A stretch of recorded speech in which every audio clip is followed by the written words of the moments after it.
Hello and welcome into the first ever build showcase, where we're going to showcase builds that I find enjoyable or strong in the current meta. Today what we're going to be doing is going a Void Hunter build. This Void Hunter build maximizes your invisibility time as well as creating volatile rounds, void detonations, and having Devour up as often as possible. Jumping right in, let's review our ult, abilities, and fragments and aspects. So starting out, the ult actually doesn't really matter that much. You can use Deadfall, you can use Mobius Quiver, you can use Spectral Blades. I like to use Deadfall. I feel like it gives me the most power in a Nightfall or whatever happens to be the activity. We're going to be using Snare Bomb, obviously. And then we're going to use the Vortex Grenade. One of the fragments is going to be giving us melee energy on grenade damage, and so we want something that's going to be doing constant grenade damage. Additionally, I'm going to be using Gambler's Dodge so that we can get our melee back as often as possible. Now, the aspects we're going to be using on the Prowl, because what happens is when you enter invisibility, it'll mark a target for our team. When we kill that target, it's going to create a weakening cloud and make any of us on our team invisible when we pass through it. Now, that's important for many reasons, but one, it's going to be giving us volatile rounds constantly. The next aspect we're going to be using is Trapper's Ambush. This allows us to activate Quickfall to create a smoke cloud. It'll make our allies invisible, it'll make us invisible, and we can weaken targets that are nearby it. Again, just maximizing the amount of invisibility we can get. Now, for our fragments. For this build, I'm going Echo of Leeching.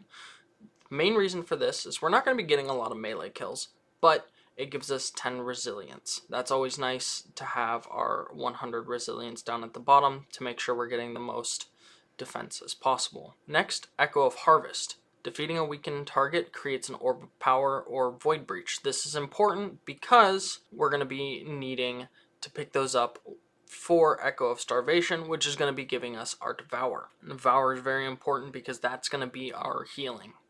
Every kill, we're going to be healing back to full, and that's super important here for our survivability. Next over, Echo of Persistence. This just increases the duration of our invisibility, our overshield, and our Devour. All very good things to have, so you want to make sure you have this on there. And lastly, Echo of Provision. Damaging targets with grenades grants melee energy. This is going to get our melee back as often as possible so we can constantly proc Trapper's Ambush and constantly be invisible. For our weapons, currently I'm running the Buried Bloodline. Now you can use any void weapon you want to that you're comfortable with. I like the Buried Bloodline here because right now sidearms are what damages barrier champions, and the Nightfall currently has a lot of barrier champions. So you want to be able to take those down. Additionally, you'll want a void heavy weapon. Again here, it really doesn't matter what you use.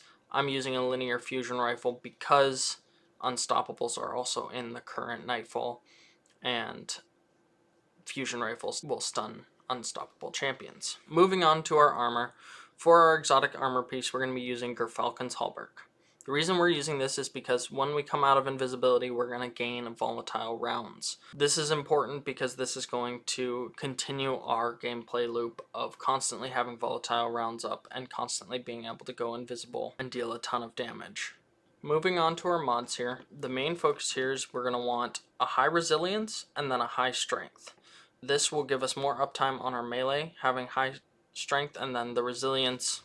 I always like to have 100 resilience, make sure we have as much damage reduction as possible. Having 100 gives us the max at 30%. Now for individual mods. On our helmet, we want a Void Siphon so that we're creating more Orbs of Power, allowing us to proc our fragments and get Devour up. And then I have a Kinetic Siphon as well, because you're going to, be using your Kinetic as often as possible. Again, just create more orbs. On our arms, we have a Strength mod, increase our strength. Fastball, this was just because we had an extra slot, wanted to use it, don't really need this. Firepower, our grenade final blows are going to be creating Orbs of Power, again to get our Devour, and keep that up.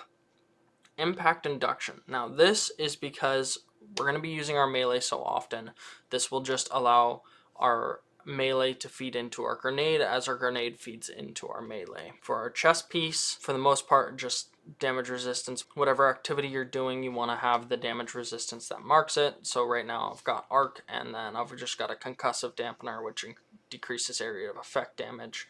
On our legs, we have a void weapon surge. This is important, just increase our damage after collecting an orb of power anytime we have an armor charge. And then we have 2 invigorations. This is going to just decrease our melee cooldown every time we pick up an orb of power. And because we're going to be creating so many orbs of power, this is very important to continuing our gameplay loop of keeping our melee up as often as possible. Down here, outreach, again, keeping our melee up as much as possible, reducing our melee cooldown every time we use our class ability. Reaper, shortly after using our class ability, we're going to create another orb of power, get our Devour back, and same here, Bomber. You could replace this for another outreach, but Bomber I like having on there just because we're going to constantly want a grenade up as well, because that's going to feed into our melee. Just creates this loop of every ability we're using, we're decreasing the cooldown of our other abilities. Now, for the artifact, this doesn't really matter for this build. Obviously, there are some very good void perks this season, and this is going to be the longest season we have, so it's going to be going for quite a while. However, it doesn't really matter what you pick here. You can pick whatever you want. I just made sure I picked the void ones that I saw and liked. Now to showcase this build, we're just going to run through the standard Nightfall, give you an idea of the gameplay loop and how this build works. Alright, we're going to start our gameplay loop by going invisible, getting our proc here. Boom, got our invisibility.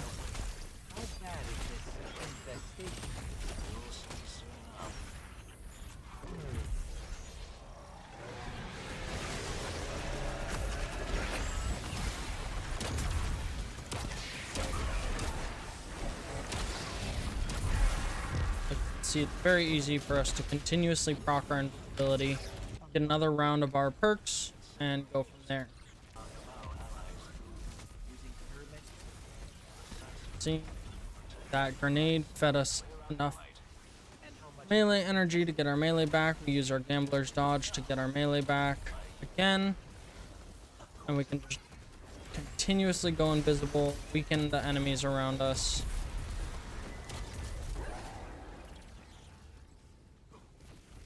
And boost our volatile rounds, our overshield, and devour. Keeping everything up as constantly as possible. Same thing. Go invisible, we have our target. Boom, he's dead. Now we've got our cloud.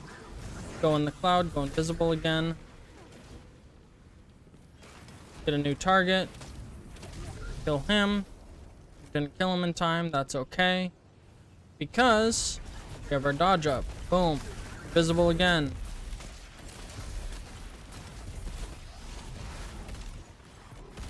Stop, champ. Boom, he's gone. Boom, they're all gone.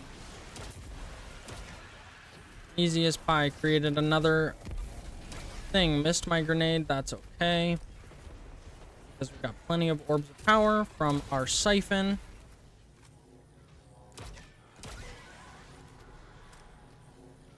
And we're just constantly gonna have everything up. Visible again. Went invisible a little bit too early. None of them had spawned yet, so we didn't actually get a target. That's okay. So we're getting aim punched into oblivion there, so we weren't able to hit the turret. Alright, get close. Hit that invisibility. Boom. Alright, we've got our cloud of smoke here. We go invisible, we get a new target. Kill him, got another cloud. Go invisible, get another cloud. And we're going to start out, we're going to weaken him. We're going to hit him with a grenade to start getting our melee back. Look how fast our melee is charging due to that overtime grenade damage. Absolutely massive. Take out some of these extras. We're gonna roll get our melee back. Boom. Weaken another target. And we hit him with ult. That's going to allow us to create more orb power. Further adding to the loop here. And look at that. Because he was constantly weakened, constantly set back, it's the easiest way to do it. As you can see, this build is quite strong, giving you high resistance, lots of invisibility, high damage, and tons of orbs of power. I will have a dim link in the description so that you can copy this build if you want to. If you enjoyed, please leave a like and subscription for more build showcases. We'll see you in the next one.